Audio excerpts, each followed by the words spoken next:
On est le 11 novembre aujourd'hui au Canada, comme dans plusieurs pays du Commonwealth. Aujourd'hui, jour du souvenir célébré pour honorer la mémoire de ceux et celles tombés au combat, marquant l'anniversaire de l'armistice de 1918, qui a mis fin à la Première Guerre mondiale. Avec nous, Éric Sauvé, qui est vétéran lui-même, ancien officier des Forces armées canadiennes et consultant en sécurité et défense. Éric, bonjour. Oui, bonjour à vous. Qu'est-ce que ça veut dire? Qu'est-ce que ça signifie pour vous, le 11 novembre? Ben, en fait, l'armistice, c'est peut-être la parade qui est la plus importante pour les gens en uniforme parce qu'on fait des parades régulièrement dans l'année, tu sais, pour honorer certaines personnes. Mais honnêtement, du temps que j'étais en uniforme, c'est celle qui comptait le plus. On honore ceux qui sont venus avant nous, ceux qui ont combattu avant nous pour notre liberté. Puis paradoxalement, c'est souvent une journée froide et pluvieuse, là, il y a de la neige dehors. Ouais. C'est souvent une parade où on se les gèle, mais on est vraiment fiers d'être là.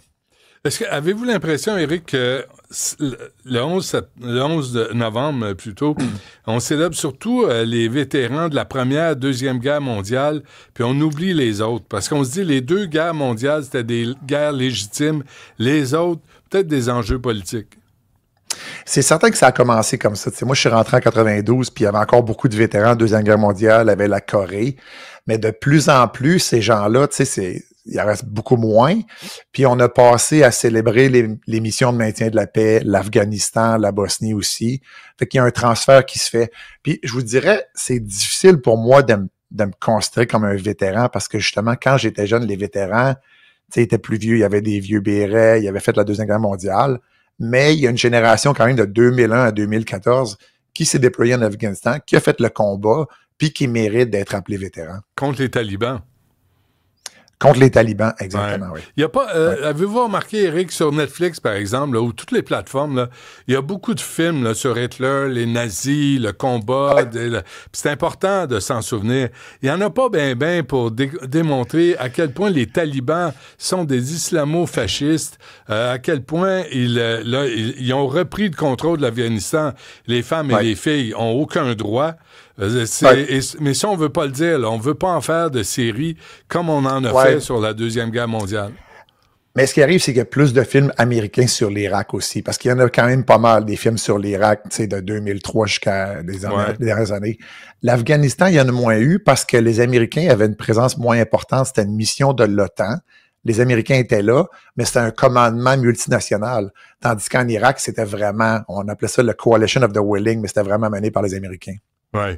Alors, vous faites, Éric Sauvé, vous faites le tour des écoles. Vous parlez aux jeunes, hein, à propos de la guerre? Oui, depuis plusieurs années, il y a un projet qui s'appelle le projet Mémoire, puis on invite des vétérans, souvent des gens plus vieux que moi, mais aussi des jeunes vétérans comme moi. Puis on va dans les écoles le 11 novembre. Là, j'arrive de là, j'ai fait 2 classes, j'y retourne après votre entrevue. Okay. Dans le fond, je fais le bilan un peu les 100 dernières années, en commençant par la Première Guerre mondiale, Vimy, comment notre effort a été important. Deuxième Guerre mondiale, on a eu la 3e plus grande marine au monde à la fin de la guerre. Mais typique du Canada, on démobilise tout le temps. Puis, il faut toujours qu'on remobilise quand il y a un nouveau conflit. Fait que je parle aussi du maintien de la paix, Bosnie, Rwanda et l'Afghanistan, évidemment. Comment les jeunes réagissent, Éric, là, parce qu'on a une culture antimilitariste au Québec? Oui. Oui, non, tout à fait, ça c'est prouvé. J'ai des drôles de questions tout le temps. C'est toujours, premièrement, est-ce que tu as tué du monde? Ça, c'est la question classique. Mais aussi, les jeunes veulent savoir, c'est quoi la guerre? Est-ce qu'on est en guerre contre la Russie? Il y a beaucoup de bonnes questions par les jeunes d'aujourd'hui. Les 2 dernières classes que j'ai eues étaient très disciplinées. Puis, c'est des questions pertinentes. Puis, les jeunes s'inquiètent aussi parce qu'ils entendent parler un peu l'Ukraine, Gaza, le réarmement. Puis j'ai quand même des bonnes questions des jeunes qui s'intéressent à ce qui se passe. Est-ce que vous allez dans des écoles publiques ou privées? Là, je vais à l'école à ma fille, mais j'ai fait les deux. Honnêtement, tu sais, je reste à Gatineau, puis je dois avouer que quand j'allais en Ontario, du côté d'Ottawa, les jeunes sont plus conscients, tu sais, du poppy, là, du coquelicot, le poème de John McCrae, parce qu'à chaque année, il y a plus d'éducation qui se fait du côté ontarien. Alors, quand vous posez la question « Qu'est-ce que la guerre aujourd'hui, Éric Sauvé », c'est quoi votre réponse? Ben, j'ai écrit justement dans la presse ce matin, la guerre a changé. La guerre, quand je réponds aux jeunes, puis ça les déçoit énormément, c'est la phrase typique de Clausewitz, c'est la guerre, c'est la politique par d'autres moyens. Puis là, je peux voir la déception dans leur visage. Puis aujourd'hui, je me demande, est-ce que la guerre implique toujours la violence? Parce qu'on a des guerres hybrides, c'est-à-dire des informations, on a des guerres cybernétiques, où on attaque nos ordinateurs. On a des guerres, on appelle la guerre cognitive, c'est qu'on s'attaque à notre manière de penser. Moi, je suis un peu un puriste. Je pense encore que la guerre a un aspect violent, comme un peu en Russie puis à Gaza. En Ukraine puis à Gaza. Mais de plus en plus, la guerre se joue dans les perceptions, dans le cybernétique. Mais la guerre, ça a comme évolué. Il y avait 2 camps en uniforme.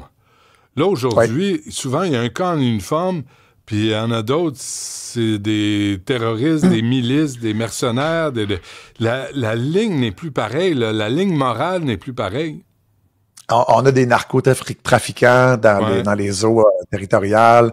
On a ce que j'appelle des terroristes en sandales, tu sais, avec le Coran en Afghanistan ou les islamistes.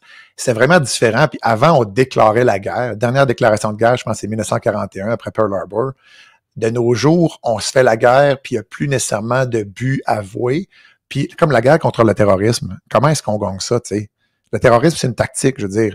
Quand on déclare la guerre au terrorisme, il n'y a pas vraiment de définition de qu'est-ce qui va être la victoire. Tu sais. Mm-hmm. Puis c'est un peu le problème qu'on a aujourd'hui, c'est qu'on est dans un état de semi-guerre latente, semi-permanente. Puis il y a aussi un réarmement énorme avec l'OTAN qui veut monter à 5% du produit intérieur brut, puis la Russie puis la Chine qui se réarment aussi.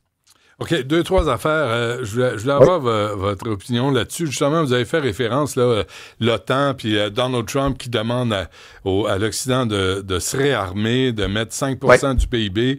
Là, on voit qu'à Ottawa, Mark Carney embarque là-dedans à pieds joints.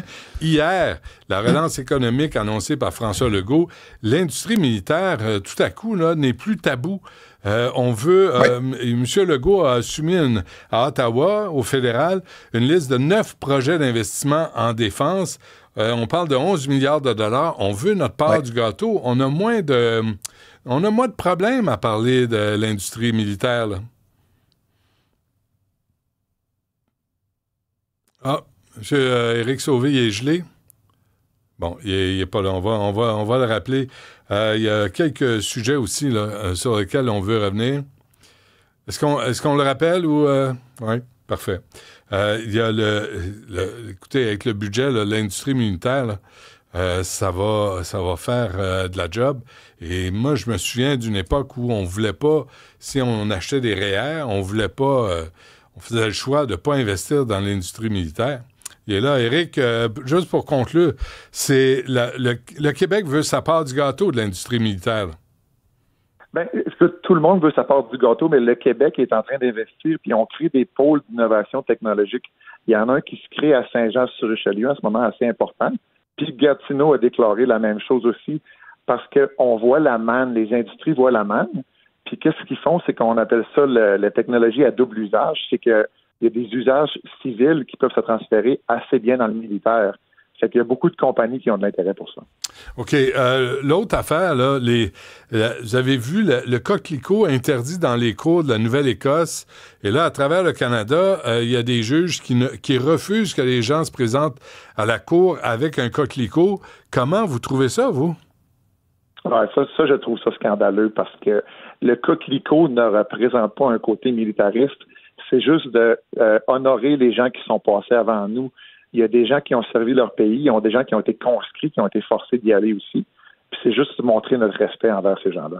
Bon, mais très bien. Là, vous venez d'avoir une panne d'électricité à Gatineau? Oui, exactement. Tout s'est fermé pendant que vous me posiez la question. Je ne sais pas ce qui s'est passé. Bon, parfait. Je pensais que c'était volontaire. Je pensais que c'était vous qui avez tout fermé là, pour vous sauver. Bon, quand j'ai des questions difficiles, oui, c'est ça. Tu fermes la shop. Mais c'est une journée importante, le 11 novembre. Et avez-vous, avant qu'on se quitte, là, avez-vous le sentiment qu'on oublie le sacrifice que ces hommes et ces femmes ont fait pour... Ça a l'air quétaine à dire, là, mais pour la liberté dont on profite aujourd'hui? Bien, je pense qu'une initiative comme le projet Mémoire, d'aller dans les écoles puis de commencer quand les enfants sont jeunes, je trouve ça important parce que les jeunes ont une vraie curiosité. Puis ça m'a surpris parce que j'ai comme posé la question, connaissez-vous le 11 septembre 2001? Dans 2 classes, puis il y a à peu près 5% des classes qui le connaissaient. Fait qu'il y a beaucoup de connaissances qui se perdent. Hein. Oui, ça s'appelle l'histoire, hein? C'est légèrement important pour un peuple, ça. Merci. Éric Sauvé, vétéran et ancien officier des Forces armées canadiennes. Un gros merci. Bonne journée. Merci à vous.